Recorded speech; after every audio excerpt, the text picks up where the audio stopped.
In recent weeks, the world has witnessed terrifying reminders of nature's growing fury.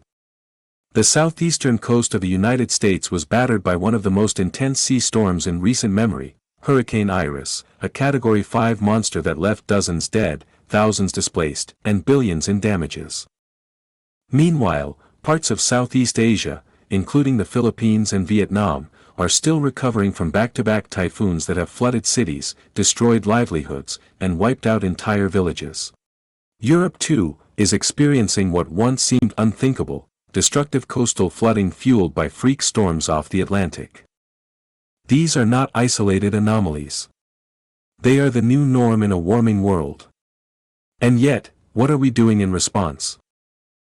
We're building higher sea walls. We're installing sophisticated flood barriers. We're reinforcing our coastal infrastructure and investing billions in emergency response systems. While these measures are important for short-term safety, they are only treating the symptoms, not the disease. The real flood isn't just water. It's a flood of denial, delay, and misplaced priorities. We are reacting to disasters instead of preventing them. We are hardening our defenses, but not softening our impact on the planet. We are building walls to keep the water out, but ignoring the rising tide we've unleashed through decades of environmental abuse. It's like patching up a sinking ship without ever sealing the hole beneath. Let this be a wake-up call.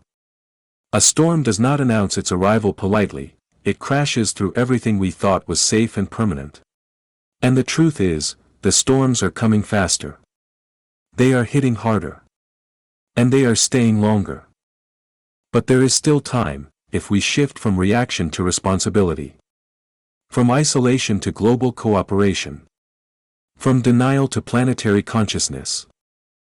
Because we're building barriers, but the flood is still coming. Rising waters, rising fury, the hard truths. According to NASA, the global sea level has risen by over 8 inches or 21 centimeters since 1880, and that rate is accelerating.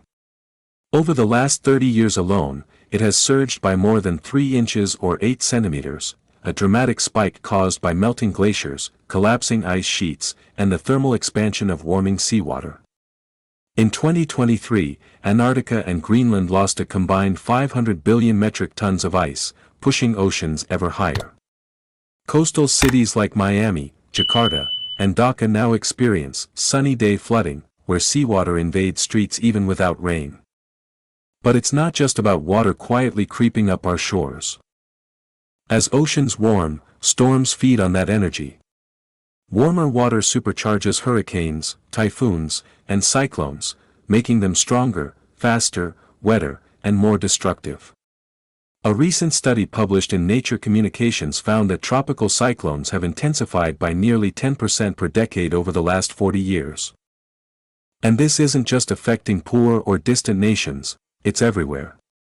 The U.S. alone has seen a record number of billion-dollar disasters in recent years, many of them due to intensified hurricanes and floods. In 2024, Hurricane Felix caused over $100 billion in damages along the Gulf Coast, making it one of the costliest natural disasters in American history. The story is the same in Mozambique, where Cyclone Idai displaced over 2 million people. In Japan, typhoons are becoming more frequent and severe.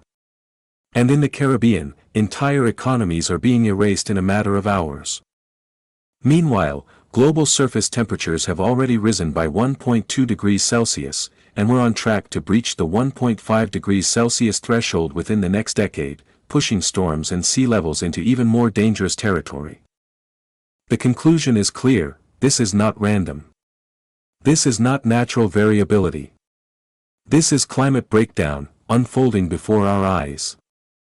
And unless we act decisively, not just to adapt, but to reduce emissions and restore balance, we are heading straight into a storm of our own making. The rising waters are real. The rising fury is undeniable. And the time to act is now. A call to you, the awakener of change. Let's not wait for governments and global powers to take the lead, the time to act is now, and the responsibility begins with you. Recognizing ourselves as essential parts of a single global body, we must rise individually, like drops that together form a mighty river of transformation. The most urgent step we can take is to shift on the renewable energies in our personal and collective lives. Every drop of oil burned releases more carbon into the air, pushing us further into climate collapse. Walk more, bike more, support clean energy, and make your voice heard. Talk to your friends, family, and communities. Share the truth. Lobby your leaders and demand bold shifts to the cleaner and renewable energies. Change is contagious. Your actions can inspire others, and together, we become an unstoppable current of renewal. The storms are changing, because we are. These storms are not punishments, nor are they the end. They are reflections, echoes of a consciousness that is ready to rise. Humanity stands at the edge of a great awakening. As we grow in wisdom, compassion, and awareness, we begin to dissolve the roots of destruction. With higher consciousness, we will no longer rely on what harms. We will embrace what heals, clean energy, balanced living, and respect for all life. The winds will calm. The seas will steady. Not because we fought harder, but because we finally aligned with the deeper laws of harmony. This is not just a climate shift. It is the dawn of a new era. And it begins within us. We invite you to be part of a global awakening, a movement that doesn't just react to crises but reshapes the future. Let us co-create a new paradigm where peace is our policy, cooperation is our strength, and sustainability is our shared purpose. Join us in forming a responsible and active human community, one that doesn't just talk about change, but lives it. For ourselves. For each other. And for every child yet to be born on this beautiful, fragile earth. The storms are calming, because the world is healing. And the healing begins within us. Yes, it's a wonderful world,